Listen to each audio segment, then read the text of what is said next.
Hello everyone, and welcome to a new episode of the Virtual Lab series of video blog presentations on various diverse scientific computing topics.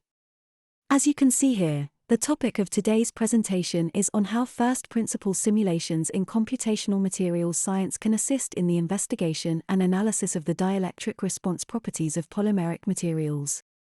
So, let us begin our main scientific presentation of today. Dielectric materials comprise a class of non-metallic electrical insulating materials, including therefore a broad variety of polymeric materials.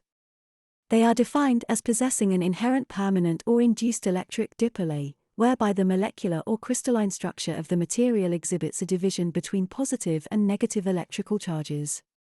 This special property makes dielectric materials particularly useful in the context of electrical capacitor applications. Here, the dipole-electric field interactions play a crucial role in defining the overall electrical energy and charge storage qualities of such capacitor devices. Most dielectric materials available today consist typically in either ceramics, e.g. glass, porcelain, titanates, steatite, and mica, or polymers. Their qualities as electrical insulators have found them a broad range of industrial and commercial applications, in addition to capacitors, such as in the electrical insulation of wires and power lines cables, in switch bases, in light receptacles, and in a variety of other semiconductor devices. Polymers, in particular, are now becoming more and more common as dielectrics in modern technological devices.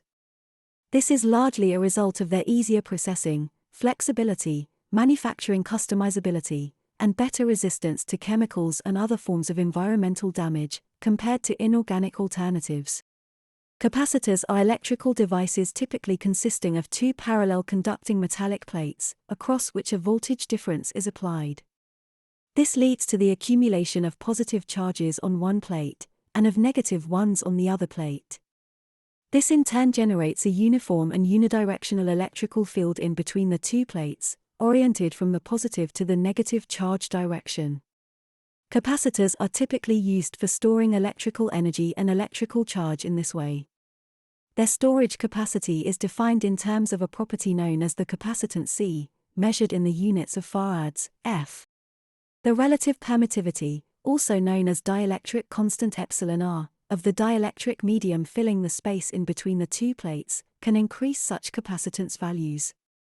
This highlights the importance of such dielectric materials for providing enhanced charge storing capacity and performance in the design of capacitor devices.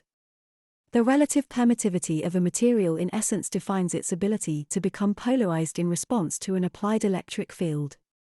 Therefore, the greater the relative permittivity of that material, the greater will be its polarization under a given electric field, and the better the dielectric material will thus be in terms of its overall performances for such applications. The values of epsilon are for some common dielectrics, including for a selection of polymer materials, are presented in the table shown in this slide.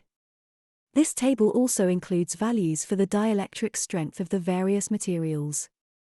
This quantity represents the maximum electric field magnitude that the material can support, before undergoing breakdown and failure. Air, with a dielectric constant of just 1.02, is considered the reference dielectric. It can be deduced from this table that inorganic and ceramic materials generally tend to have higher dielectric constants, and therefore be more performant in dielectric applications, than organic polymeric materials. Such inorganic compositions in fact inherently tend to contain ions and polar groups, which contribute positively to their dielectric qualities by providing the required electric dipoles. However, as mentioned earlier, polymers provide numerous other advantages, in particular in relation to their easier synthesizability and lower, more manageable processing temperatures. The phenomenon of polarization is given rise by the natural alignment effect of the electric dipoles present within the dielectric material, along the direction of the externally applied electrical field in which the material itself is immersed. There are essentially three main modes of polarization within a dielectric material. Firstly, there is the electronic polarization, consisting in the slight displacement of the electron clouds with respect to their corresponding nuclei. This results in a separation of positive and negative electric charges, and the corresponding molecules thus behave like an electric dipole. Secondly, in ionic polarization, the process occurs via the displacement of atomic positions within an ionic crystal lattice, as a result of these atoms having a net charge. Anions and cations thus move in opposite directions. Finally, we also have the case of orientational polarization, which is only applicable to polar molecules containing a permanent electric dipole. Given the tendency for such permanent dipoles to align with the applied electric field, this gives rise to a net polarization in that same direction. The total polarization of a dielectric material is then given by the sum of these individual contributions. Some of these contributions may be negligible or absent altogether in certain materials, such as covalent solids, obviously not including any ionic polarization. Finally, it is also worth mentioning how the dielectric constant of a material can be affected by an oscillating electric field with a time-dependent orientation, as opposed to the static fields considered so far. In fact, in many practical situations, capacitors and other electric devices that make use of dielectrics are subjected to such alternating currents, AC. In general, with each reversal of the electric field's direction, the dipoles will every time try to reorient themselves along the field, taking some finite amount of response time in so doing. This response and reorientation time depends on the polarization type, electronic, ionic, or orientational, and the inverse quantity to such time interval is referred to as the relaxation frequency. If the frequency of the oscillating applied electric field exceeds such relaxation frequency, those particular types of dipoles will be unable to make a constructive contribution to the overall dielectric constant of the material. These frequency-dependent contributions for the aforementioned three main types of polarization are represented in the diagram shown in the present slide. In general, to minimize electrical energy losses, it is preferable to use dielectrics in which the various relaxation frequencies are markedly distant from the value of the applied electric field frequency. Polymers are today gaining prominence as dielectric materials, mainly thanks to being lightweight, cheap, and easy to process and manufacture. The figure shown here illustrates some of the most commonly employed polymer compositions within the realm of thin-film capacitors.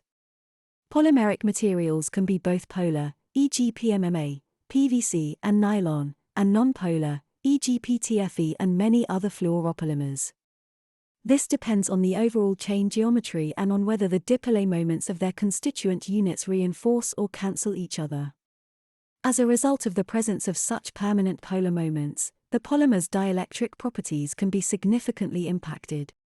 For example, in the case of the PTFE polymer composition, the large dipole moments of the CF2 units at each alternating carbon backbone cancel each other, since they point in opposite directions. Hence, the net dipole moment of the whole polymer chain is effectively zero, yielding a non-polar structure with a relatively low dielectric constant of 2.1. On the other hand, PVC has parallel dipole moments, producing a net strengthening of the overall moment of the polymer structure and thus a higher dielectric constant of 4.5.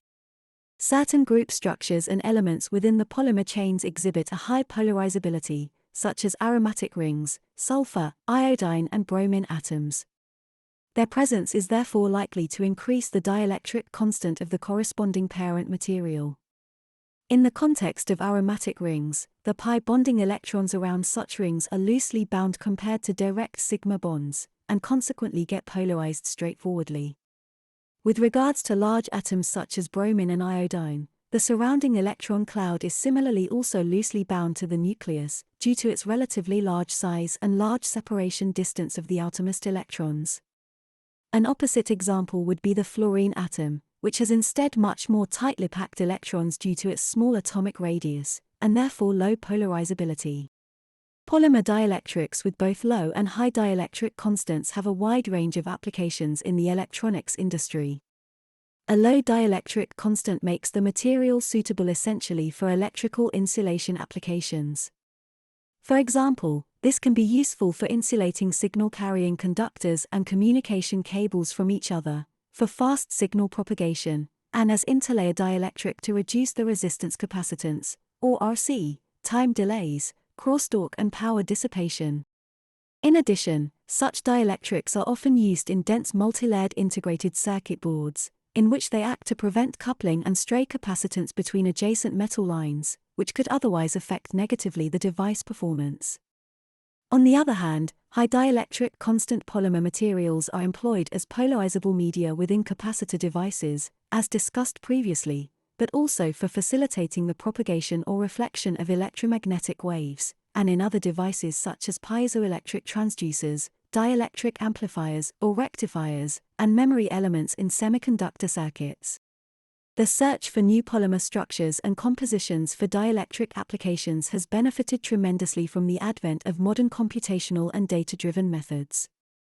Computationally assisted materials design and discovery can in fact save large amounts of time and money compared to a direct experimental screening of all potential candidates, including therefore both the synthesis and testing stages of new materials development.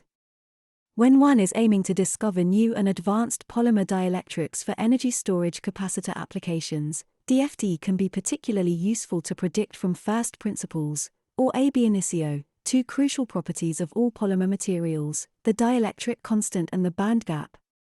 Knowledge of these two properties can in fact pave the way for defining initial screening criteria for capacitor dielectrics. Subsequently, the various promising candidate structures can be identified for ensuing experimental synthesis and characterization. Within the world of DFT, density functional perturbation theory, or DFPT for short, such as implemented by the DFT code Quantum Espresso, is an effective technique for estimating the dielectric constants of materials by simulating the response of the sample to an applied electric field. The band gap, on the other hand, can be computed accurately as part of the general electronic structure properties of the material, using the hybrid Heat-Scuseria-Ernzerhof, or HSE, electronic exchange correlation functional. This functional rectifies the band gap underestimation typically obtained with standard DFT, dielectric constants and band gaps computed using DFPT and the HSE functional, respectively, have consistently been found to be in very good agreement with experimentally measured values. The dielectric properties of polymers also can be investigated via classical molecular dynamics, or MD, techniques. MD is a computational technique by which the atomic trajectories of a system of numerous particles are generated by numerical time integration of Newton's classical equations of motion, within a given statistical ensemble. Classical MD codes such as LAMMPS and GROMACS have in fact proven to be effective in determining both the molecular structures and physical-chemical properties of polymer-based materials.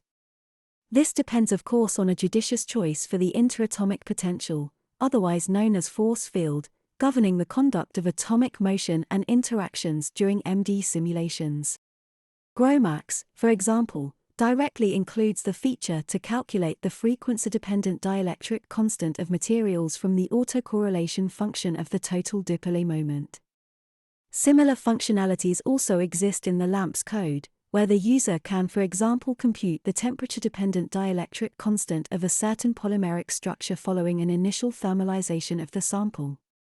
In general, thermal effects can significantly impact the value of the dielectric constant.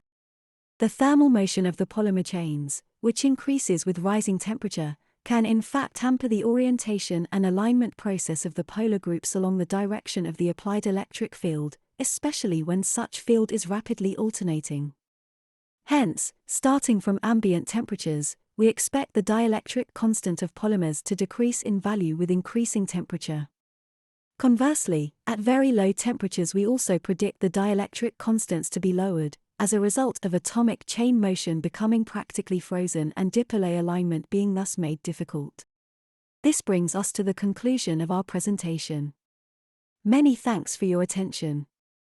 This presentation was provided in partnership with Virtual Lab, the company behind the development of the Materials Square online platform, for executing atomistic materials and chemical computations directly on the cloud. We therefore recommend to please give a try to the Materials Square simulation platform, by visiting its corresponding website at www.materialsquare.com, or more shortly matsq.com, as noted in the present slide or alternatively also in the video description below. Furthermore, please do not hesitate to contact us by email, as also shown here on this slide, in case you would like to obtain further information on the various R&D services and solutions for materials and molecular modeling applications that we can provide at Virtual Lab. Many thanks again for your interest and your consideration.